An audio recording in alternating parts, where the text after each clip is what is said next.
3.5 शक्तिपीठापैकी एक शक्तिपीठ असणारी आपली रेणुका माता देवी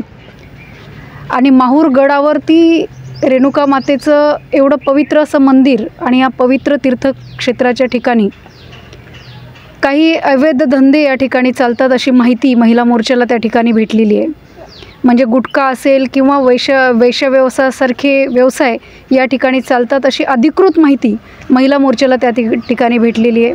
आमच्या प्रदेशाच्या उपाध्यक्ष आमच्या सहकारी वर्षाताई भोसले या ठिकाणी आलेले आहेत, आमच्या रेखाताई हाके सरचिटणीस महाराष्ट्र प्रदेश त्या आलेल्या आहेत आणि आमच्या महिला मोर्चाच्या इथल्या अध्यक्षा संध्याताई राठोड यांच्या माध्यमामधून आज आम्ही पोलीस स्टेशनला येऊन महिला मोर्चाच्या वतीने आमच्या सगळ्या पदाधिकाऱ्यांच्या वतीने या ठिकाणी आम्ही निवेदन दिलेले आहे आणि निश्चितच एवढ्या पवित्र स्थळी अशा पद्धतीची कामं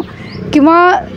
व्हायला नाही पाहिजेत या अनुषंगाने आम्ही या ठिकाणी निवेदन दिलेले आहे आणि तात्काळ यावरती पोलीस प्रशासनाने ॲक्शन घ्यावी ही विनंतीसुद्धा केलेली आहे। कारण पवित्र तीर्थक्षेत्रा ठिकाणी अशा पद्धतीचे गलिच्छ धंदे हे महिला मोर्चा किंवा कुठल्याही समाजाचा घटक सहन करू शकणार नाही आणि यावर लवकरात लवकर कार्यवाही व्हावी या अनुषंगाने आम्ही आज